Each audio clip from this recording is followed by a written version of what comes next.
Politique. Notre invitée aujourd'hui, Caroline Fiat, bonjour. Bonjour. Vous êtes députée La France Insoumise, vous êtes députée de Meurthe-et-Moselle. Dites-moi, tout d'abord, on va beaucoup parler évidemment vaccination, EHPAD, confinement ou non, couvre-feu et de la situation sanitaire. Est-ce que vous avez suivi, j'imagine, les annonces de Jean Castex hier soir et vous en avez pensé quoi? Écoutez, je pense comme beaucoup de Français, j'attendais des annonces. Il n'y en a pas eu, si ce n'est Mayotte qui était confinée. Donc c'est devenu un rendez-vous hebdomadaire où maintenant il se déplace, même quand il n'y a plus d'annonces. La semaine dernière, où on l'attendait avec des annonces, il ne s'était pas déplacé. Donc c'est devenu un petit jeu où il vient pas. Il nous annonce des annonces, il n'en fait pas. Là, on ne serait pas en pleine crise pandémique, ça pourrait être drôle. Mais là, on est en pleine crise pandémique. Les Français sont fatigués, tout le monde est fatigué. Les gens ont peur, et ce qui est bien normal. On est en pleine crise sanitaire, il y a une pandémie. Dans la région Grand Est, on est fortement touché, donc c'est normal que les gens aient peur. Ils espèrent avoir une réponse du gouvernement, une réponse de l'État, des annonces à leur attente. Et résultat, il n'y a rien. Donc j'étais vraiment désespérée de voir cette situation. Alors la situation nécessite, selon vous, un nouveau confinement? Parce que les Français y étaient presque prêts, hein, à 50%. Alors les Français y étaient presque prêts. Moi, ce qui m'ennuie, c'est qu'on n'aurait pas besoin de faire des confinements, reconfinements, si on prévoyait. Prévoir, prévenir, planifier. C'est ce qu'avec mon groupe parlementaire La France Insoumise, nous n'arrêtons pas de demander depuis le mois de mai. Nous avons fait plusieurs propositions que nous avons données au gouvernement. Nous n'arrêtons pas de crier ces vérités, parce que maintenant il faut hurler pour se faire entendre, pour leur dire mais il y a des choses à faire. Ouvrir des lits de réanimation, systématiquement c'est ce que nous demandons. La réponse du ministre de la Santé à chaque fois c'est nous dire nous n'avons pas le personnel. Nous avons le personnel soignant dans notre pays. À titre d'exemple, nous avons 180 000 infirmiers diplômés d'État en France qui ont changé de profession. Mais ils ont toujours ce diplôme.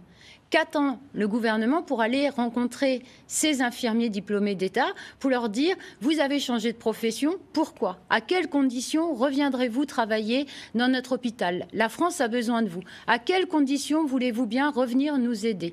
40 000 soignants travaillent hors frontières. À l'extérieur. Chez nous, on est beaucoup touchés. Les gens vont travailler au Luxembourg. À quelles conditions ils reviennent travailler chez nous? Et dans ces 40 000 soignants, beaucoup de médecins. Donc, on a moyen. Si on s'en donne les moyens, on peut ouvrir des lits de réanimation. Évidemment, s'ils partent à l'étranger, c'est parce que si on parle du Luxembourg, c'est parce qu'ils gagnent 20 à 30% plus cher, de plus. Donc c'est ça qu'il faut mettre sur la table, c'est de l'argent qu'il faut mettre. Ah, mais il n'y a pas que, il y a le salaire, les conditions de travail, les ratios soignants-patients ou soignants-résidents, le matériel, vous n'êtes pas à compter vos compresses et tout ça. Quand vous avez des conditions de travail dignes, quand vous avez un salaire digne, ça vous donne envie de continuer. Bizarrement, il n'y a pas de fuite de soignants chez nos voisins. Et la moyenne, la durée, entre guillemets, de vie d'un infirmier en France, maintenant, c'est 6 à 7 ans avant qu'il ne change de profession. C'est pas normal. Alors, vous savez de quoi vous parlez parce que vous êtes aide-soignante, hein, je le rappelle, et vous avez repris justement du service au CHRU durant la pandémie et encore très récemment. Oui, j'ai terminé la semaine dernière, oui. C'était important pour vous, par exemple, d'apporter votre aide? C'était une volonté de votre part ou c'est tout simplement le CHRU qui était en manque de personnel et qui vous a tout simplement demandé de venir filer un coup de main, quoi? Au mois de mars, c'était vraiment une volonté. On était confinés, je le rappelle, donc je tournais chez moi tel un lion en cage et j'entendais les témoignages des soignants qui disaient on est fatigué, on a besoin d'aide. La réserve sanitaire ne fonctionnait pas, je le rappelle, et on n'arrivait pas à être appelé. Donc l'avantage d'être député, c'est qu'on avait régulièrement des visioconférences avec le directeur du CHRU et l'ARS. Et j'arrêtais pas de leur dire, mais il y a des soignants qui veulent aller aider. Moi, je suis disponible. Et du coup, le directeur du CHRU avait sauté sur cette occasion et m'avait proposé d'aller aider. Je ne peux pas être celle qui, dans l'hémicycle, hurle que les soignants sont fatigués, qui manquent de mains et qu'il faut aller les aider et savoir que j'ai un diplôme d'aide-soignante dans la poche et de ne pas y aller. Et novembre et janvier, vu que je suis toujours dans les listings, la direction des soins m'appelle pour savoir si je suis disponible. Dans quel service vous étiez? Mars, j'étais en réanimation Covid, mais il n'y avait que des Covid à Centrale. Et novembre et janvier, j'étais à la fameuse réanimation Picard. Je dis fameuse parce que c'est l'équipe aime bien que je les cite, la Réapic, à Brabois.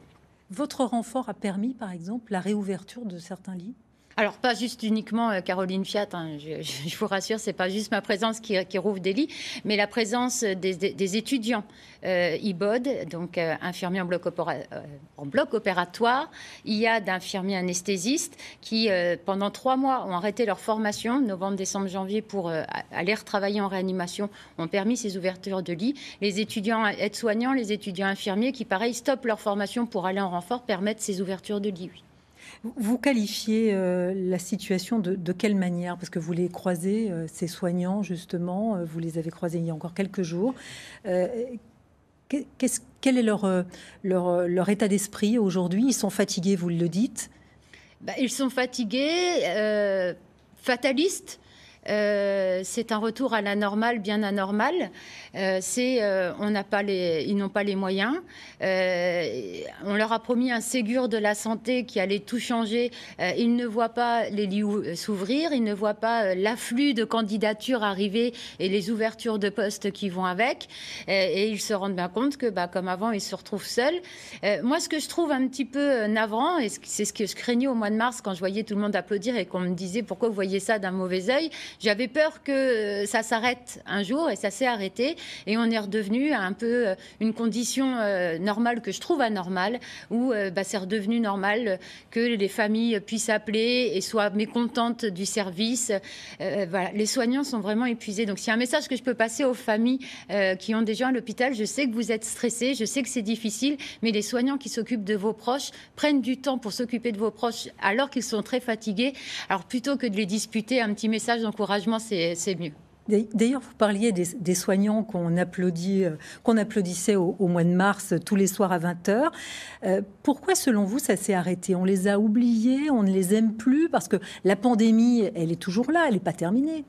Au mois de mars, ça nous est tombé dessus, tout le monde a eu peur, personne ne savait comment gérer la situation et tout le monde a été confiné, enfermé chez lui et protégé un peu dans sa bulle chez soi. Et donc, du coup, vous voyez les employés libre-service, les éboueurs, les soignants sortir, donc prendre le danger, le risque d'aller dehors et de croiser ce virus. Et donc, pour ces gens, c'était quelque chose d'héroïque. Maintenant, tout le monde sort.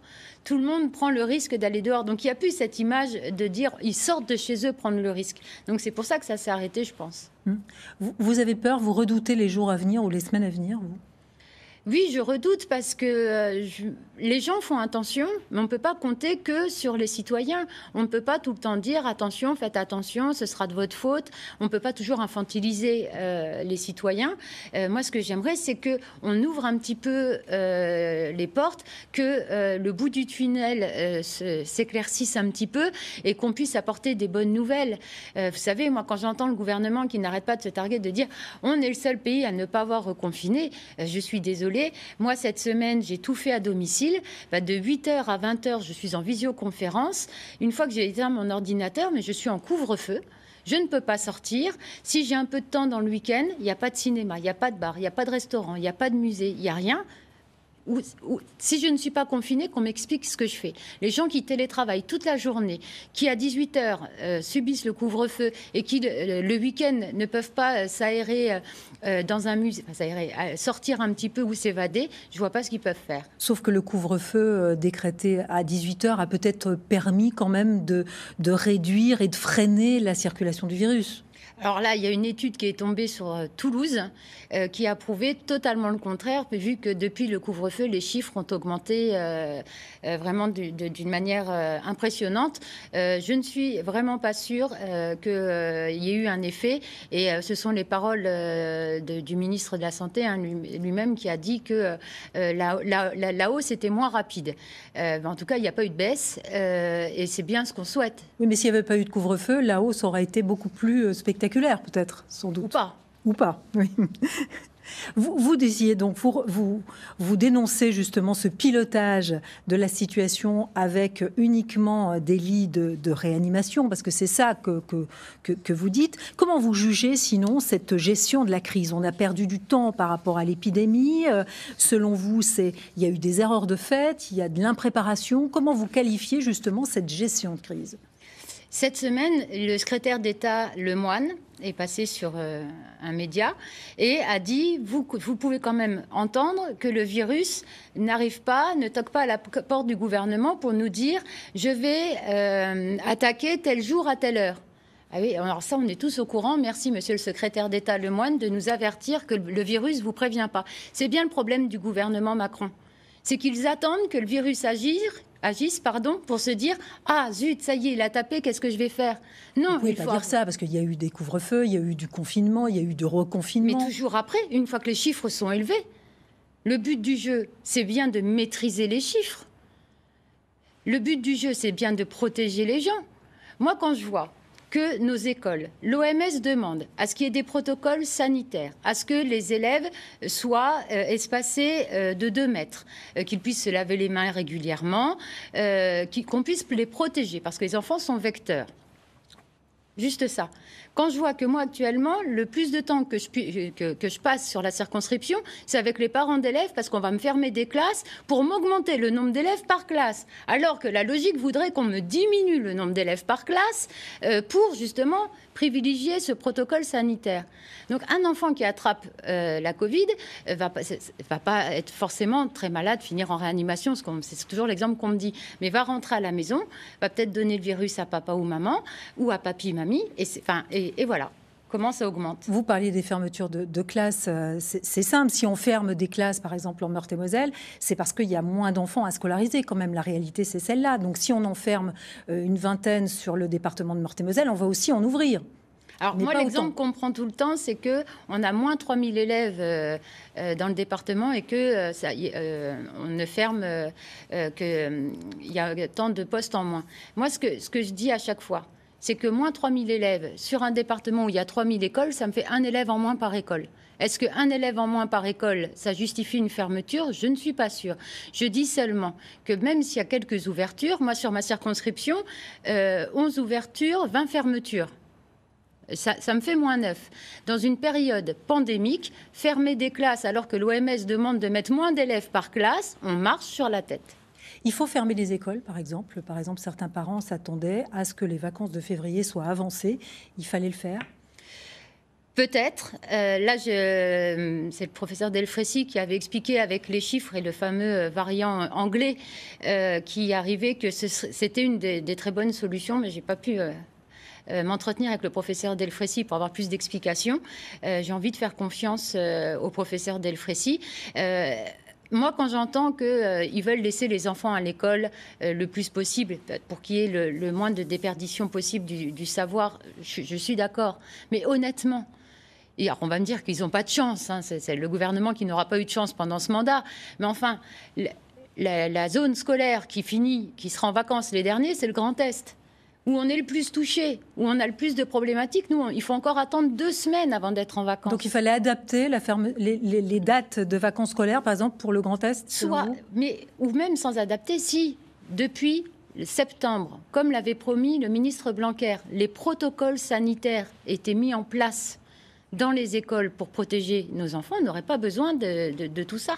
Alors évidemment, l'enjeu pour sortir de cette pandémie, c'est la vaccination. 4 millions de personnes vaccinées d'ici fin février, c'est ce qu'annonce le gouvernement. Ça vous paraît plausible ? On en est à un peu plus d'1,5 million à peu près. Alors il faut voir si les doses arrivent comme prévu, l'organisation vaccinale sur les territoires, s'ils arrivent enfin à s'organiser.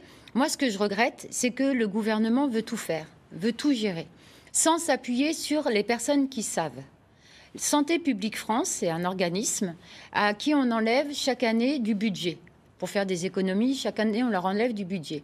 Santé publique France, son rôle premier, c'est de gérer une crise épidémique s'il y en a une. En pleine crise pandémique, je regrette qu'on n'ait pas écouté depuis 3 ans et demi tous mes amendements où je demandais des moyens pour Santé publique France parce qu'aujourd'hui, on n'en serait pas là. Et la communication.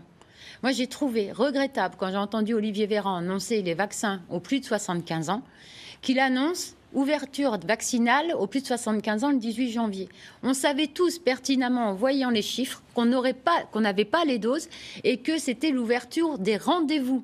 Il suffisait de dire aux gens, on ouvre les rendez-vous à partir du 18 janvier, mais Si vous avez plus de 75 ans, vous n'aurez peut-être pas accès au vaccin avant fin février, début mars. Les gens auraient compris. Sauf que ça n'a pas été fait comme ça. Résultat, les maires de chaque commune se sont retrouvés avec toute la population de plus de 75 ans qui réclamaient leur dû, normal, on leur a annoncé, et une gestion catastrophique de la situation. Voilà, résultat, on a donc déprogrammé des vaccinations, hein, faute de vaccins. Hein. Alors, à qui la faute, par exemple? C'est la faute à l'ARS, selon vous? C'est déjà la faute au laboratoire Pfizer qui a stoppé pendant une période ces livraisons. Donc celle-là, on ne pouvait pas s'en douter. Moi, ce que je regrette, c'est, vous voyez, on est en période pandémique. C'est pas Pfizer qui est responsable de la pagaille non plus. Si. Non, mais enfin, déjà qu'on n'était pas super bien organisé dans notre pays. En plus, vous avez un laboratoire qui stoppe pendant une semaine les livraisons, ça n'aide pas. Quand vous avez en plus des problèmes de livraison. Ce que je veux dire, c'est qu'on est en période pandémique. Pandémique, ça veut dire une épidémie, c'est dans un seul pays. Pandémique, c'est dans le monde entier. Quand je vois que tous les pays n'arrivent pas à se mettre d'accord pour faire tomber un brevet d'un laboratoire pour dire le vaccin devient un bien commun pour vacciner toute la population mondiale et qu'enfin la crise Covid soit derrière nous, je ne comprends pas.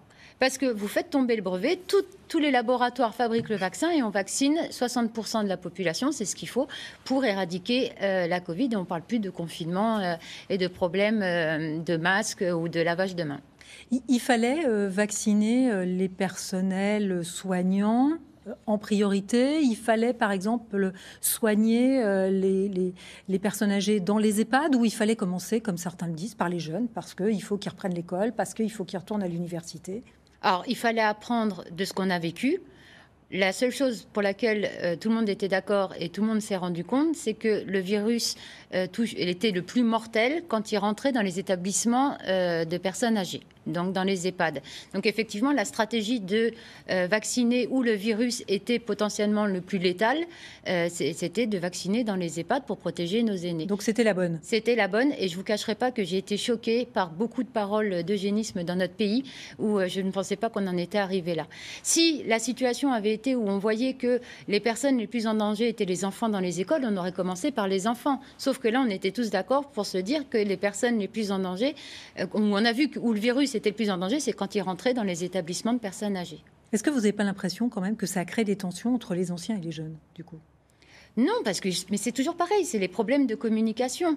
Moi, ce qui me pose problème, c'est d'expliquer à des personnes qui vivent en résidence senior que vu que ce n'est pas un EHPAD, ils ne peuvent pas en bénéficier. Là, ça me pose problème.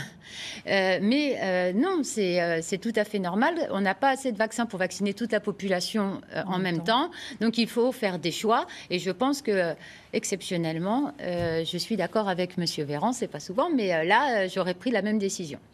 Dites-moi, et pour la vaccination du personnel soignant, par exemple, est-ce qu'il faut que ce soit obligatoire? Non, alors, on n'oblige personne à se vacciner. Vous allez vous vacciner, par exemple?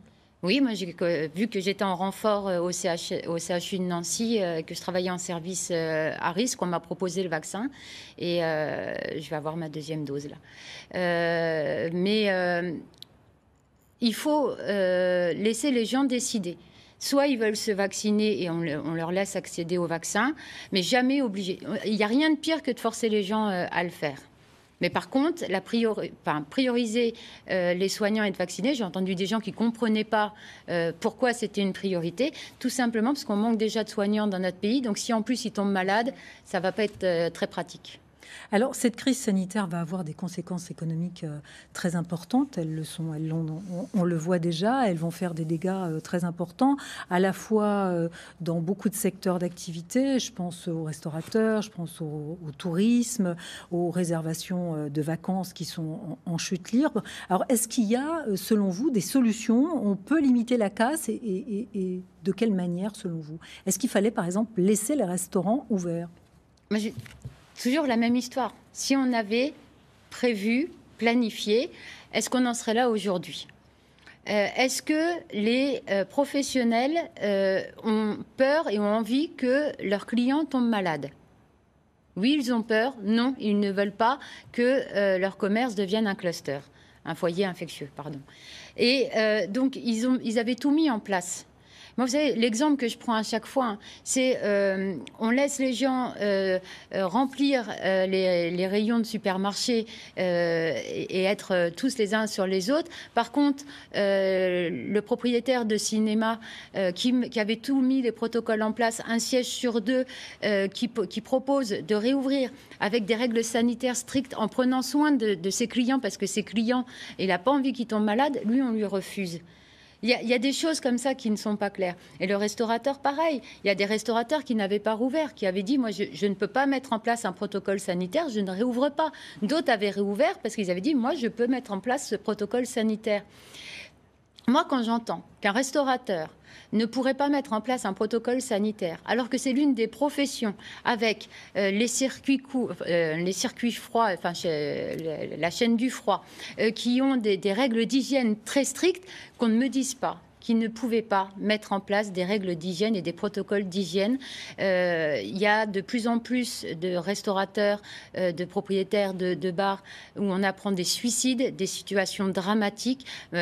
On aurait pu trouver des solutions, mais d'autant plus si on avait planifié et travaillé avec eux.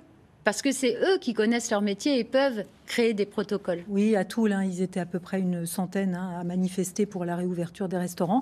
Il faut, dans certains cas, donc rouvrir les restaurants. Il faut aussi rouvrir, par exemple, les salles de sport, les lieux culturels, les cinémas, les théâtres, les musées. J'ai entendu une directrice de musée, et elle m'a touchée, alors sans jeu de mots avec ce qu'elle a dit, mais où elle a dit, et elle a tellement raison, quand vous rentrez dans un musée, c'est l'art qui vous touche. Vous ne touchez pas l'art. Donc, quel est le danger? Le virus est manuporté. Si vous avez un masque sur vous, comme dans les supermarchés où on vous demande de ne pas être plus de temps par mètre carré, quel est le risque? Quel est le risque de permettre aux gens de s'aérer l'esprit en allant dans un musée? Mais je dis bien avec des règles protocolaires, sanitaires strictes, mais elles seront mises en place. Tous les Français ont appris ces règles. Vous voyez tout le monde se laver les mains, se mettre de la solution hydroalcoolique, porter le masque. Vous voyez tout le monde faire ces règles d'hygiène. C'est devenu notre quotidien, hélas, à cause de ce virus. Donc tout le monde saurait les mettre en place. Mais là, je pense qu'il faut donner de l'oxygène aux gens parce que les gens étouffent. Oui, vous le sentez, ça, qu'un reconfinement, par exemple, ça passerait pas du tout? S'il faut, les gens le comprendront pour se dire c'est pour ne pas être malade ou ne pas que quelqu'un de ma famille décède ou se retrouve à l'hôpital. Ils le comprendront, mais le moral aura du mal de comprendre. Dites-moi, on va voir une explosion de la pauvreté. Certains départements prévoient déjà 10% d'allocataires du RSA supplémentaires pour cette année. Pour les jeunes, que faut-il faire pour ces jeunes qui n'ont pas droit, par exemple, au RSA? Il faut leur donner quelque chose? Nous, on avait soutenu la proposition du RSA jeune pour les 18-25 ans de manière exceptionnelle dans cette crise pandémique. Les jeunes, c'est souvent, quand ils sont étudiants, dans les 18-25 ans, c'est ce qu'on appelle les petits boulots. Ils vont faire la plonge dans les restos, ils vont être serveurs dans un bar, tout ce qui est fermé actuellement. Et après, on va dire, oui, ils ne travaillent pas, ils ont qu'à... que j'entende pas, ils ont qu'à traverser la rue en ce moment, parce que traverser la rue en ce moment, c'est un peu compliqué et il faut pas le faire après 18 heures. Donc, il faut les aider. On ne peut pas les laisser sans rien. Donc, de manière, crise sanitaire exceptionnelle, moyen exceptionnel, et il faut verser le RSA aux 18-25 ans. Alors, dites-moi, le gouvernement sera sans doute jugé sur la gestion de cette crise en 2022 à l'occasion des présidentielles. Avant, évidemment, ce seront les élections régionales et départementales. Les élections ont déjà été décalées de mars à juin. Il faut les maintenir? Je pense qu'il faut les maintenir. Après, il y aurait danger que ça ait lieu après les présidentielles. Et là, on commence à donner les pleins pouvoirs à celui ou celle qui gagnera les élections. Et même si j'ai très envie que Nous sommes pour gagne et que Jean-Luc Mélenchon gagne, j'ai pas envie qu'on ait les pleins pouvoirs non plus. Donc les élections au mois de juin, même si ça me plairait, mais c'est important la démocratie. Donc il faut voter au mois de juin. Alors vous êtes trois, vous, Aurélie Filippetti et Pernelle Richardot, vous avez lancé l'appel inédit, un appel à l'union de la gauche, c'est ça? Alors, l'union de la gauche, c'est plutôt une liste unique. Moi, j'aime pas le mot union parce que personne n'aime aller à un mariage où on sait que ça va pas fonctionner et que ça va finir par un divorce. C'est chaque partis ou mouvements politiques de gauche, on a 95% des idées communes et quelques idées où on a un peu de désaccord. Le but du jeu, c'est de se dire, on garde chacun nos convictions, nos idées, notre indépendance, mais on part tous ensemble, unis, pour réussir à gagner et à faire passer la région Grand Est à gauche et faire apporter du soutien moral, du soutien financier, les fameux jours heureux aux habitants du Grand Est qui en ont bien besoin, avec les transports gratuits, avec un plan santé. Donc vous allez réussir, selon vous, à dépasser les rivalités de personnes, les rivalités de partis, pour avoir une liste unique dans le Grand Est. Et oui, avec qui en tête de liste ? Alors ça, c'est pas le sujet, parce que pour le moment, l'appel inédit appelle tous les partis et mouvements politiques de gauche à se mettre justement assis autour d'une table pour parler des grands axes programmatiques qu'on pourrait faire ensemble, et après, on parlera des candidats. Alors dites-moi, on arrive bientôt au terme de cette émission. À l'Assemblée nationale cette semaine, la députée de la France insoumise, Mathilde Panot, a été traitée de poissonnière par un député de La République En Marche. Alors l'élu s'est excusé. Dites-moi, vous, comment vous qualifiez ça ? Est-ce que le fait simple d'avoir présenté ses excuses fait qu'il est pardonné ? Ou alors, toujours dans l'hémicycle, vous l'avez aussi ressenti, ces railleries envers les femmes ? Alors, si vous parlez de son message Twitter, je ne prends pas ça pour des excuses. Non, mais c'est des railleries, c'est tout le temps ça. On a parlé à l'époque de mon bac-2 méprisant. Il n'y a pas de respect. Et si on ne montre pas l'exemple dans l'hémicycle, je ne vois pas où on le montrera. Donc, j'ai apporté évidemment mon plein soutien à Mathilde Panot, mais comme on l'a déjà apporté à d'autres collègues femmes députées, une fois c'était à une collègue de La République En Marche, aucun mépris ne doit avoir lieu au sein de l'Assemblée nationale. Comment on pourrait après expliquer aux gens dans la rue de ne pas mépriser les femmes ? Caroline Fiat, merci d'avoir été